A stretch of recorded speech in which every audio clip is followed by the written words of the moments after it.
I'm Joyce H, and I'm doing a newborn assessment.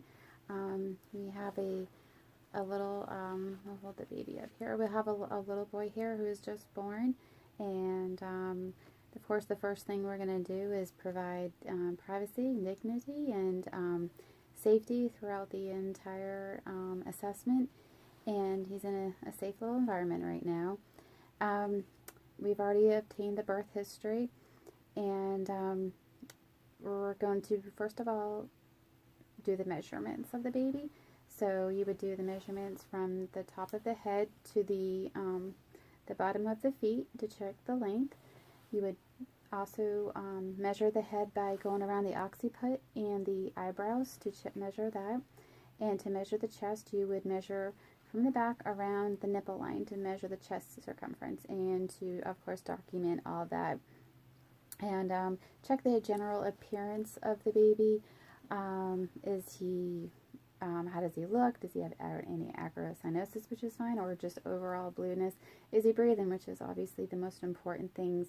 Does he have a patent nasal area? So, because since they're nose breathers, is he breathing? And then that's what we checked beforehand. And then we're going to do this vital signs, the respirations and the temperature and the heart rate, and the one-time blood pressure that we do, unless there's further problems and they can continue blood pressures.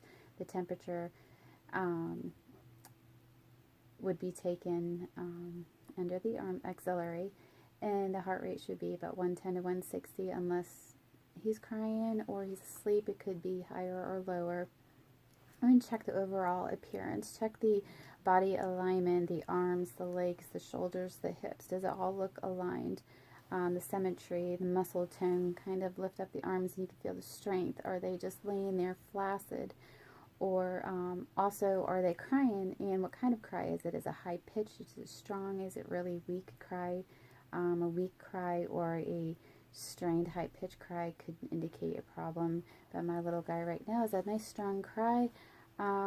If he has a little bit of a rash on his face, that's fine. If he has little white bumps on his face, that's fine also. That's the milia on him. And he can also have the Epstein pearls in the mouth, which are white bumps, which is also a normal find-in for a newborn. And then lanugo, which would be a little bit of hair maybe on the shoulders and the back, which is also a normal find-in that will go away soon.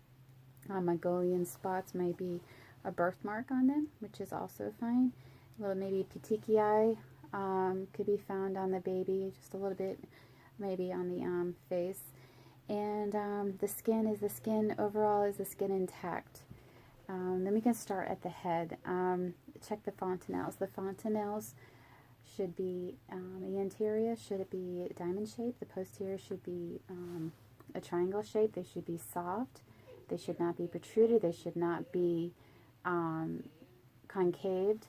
And also the molding on the head can occur, which that can occur during birth. The hematoma can occur on one side of the head, accumulation of blood, which will go away after a while. My little baby has a little cat put, which is the molding during the birth, and that also will go away about a few 3 or 4 days. That can go away.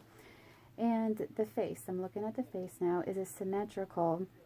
The colors of the eyes, are the eyes, the iris of the eye is grayish blue usually. The sclera clear. Is there any drainage coming from the eyes, which we don't want to see? My little guy's eyes are fine. The pupils can react to midline. They can be a little bit all over the place looking, but that usually goes away after a few months. Then also check the ears. Are they well formed? Are they recoiling? The little, you fold the ear back, make sure there's a recoil.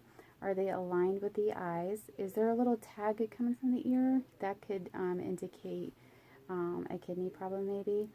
And as I said, drainage, make sure there's no drainage. Then you can also check the mouth. Then you go and check the palates, and they're intact. The front palate, the back palate. And while you're there, you can also check for sucking ability on the baby. check to see if there's any pernicious teeth, which they would probably remove so they won't aspirate on the teeth. And also check the neck and make sure there's they can support their head. You'll see a couple of creases, which is normal, though their neck will be short. And he is fine as far as that goes, and his chest appearance is symmetrical. The nipples are in line. There's no concave chest. They might have a little bit of a barrel in chest. The nipples are aligned though, and at this time I could check his breath sounds and make sure they're clear. There may be a little bit of crackling right after birth, and you listen to chest sounds. The apical heart rate would be around 110 to 160, or it could be higher or lower, like I said, depending if he's crying or sleeping. A murmur would be present because this is the time that the foramen ovale is closing, which will close within the first few hours of birth. Then inspect the synchronized breathing. If you check the abdomen, it should rise and fall with the breaths. And this is the breaths, the respiration should be between about 30 and 60. Then you can go down to the umbilical vein. The umbilical vein should, before 12 hours, should have 2 arteries in a vein. There should be no drainage in the area, and redness. That can indicate an infection. My little guy has a healthy looking umbilical vein.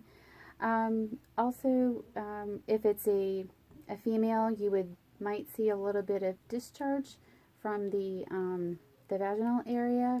This is just like a pseudo menstrual indication, and that's something normal.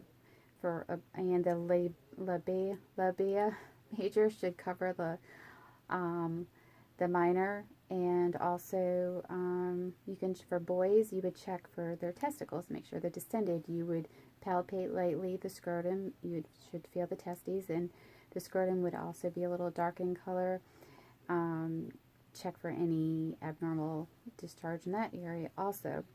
And while you're down in this area, there are void-in patterns. You should check and document the first void and their first meconium stool, which should happen within 24 hours.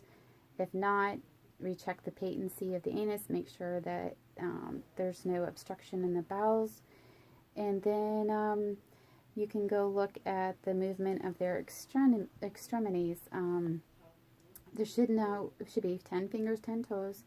Kind of move around the rotations of the arms, the legs, check the face, see if he's grimacing while I'm doing this, seeing if he's guarding, but he seems to move around okay. Check the feet for any clubbing, make sure they're not inverted inward.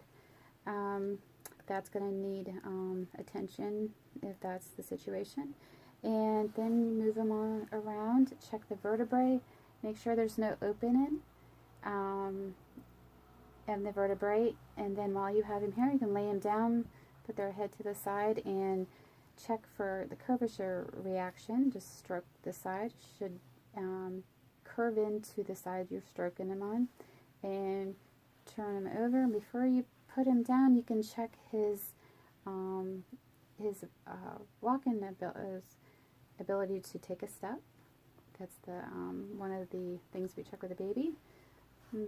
Put him down. So there's no clubbing, everything's looking good that way. We can check a few more reflexes by doing the Moro, which you just hold up their arms, let them go, and they should just kind of jump a little bit. That's the Moro reflex. You can check Levinsky by stroking the bottom of their feet, and their toes should fan out. I should also check the Rutan reflex, which you stroke their cheek and they would turn towards their finger, and that's an instinct they have for when they want to breastfeed or bottle feed. As far as swallowing goes, you'd probably be able to check that when they do have their first feed, and you can hear the audible, the swallowing. You can also, we're going to keep looking over, keep checking for any abdominal, any breathing difficulties during the entire inspection. Note whether or not they are breathing regularly. And also the quiet alert state would be the best time for the baby to bond with the mom. And of course that should happen as soon as possible. After you're done, wrap them all up nicely, give them to the mom. Make sure they're dry. Dry is the very first thing you should do, so they don't lose any heat that they don't need to. And because of course they don't have their shivering ability.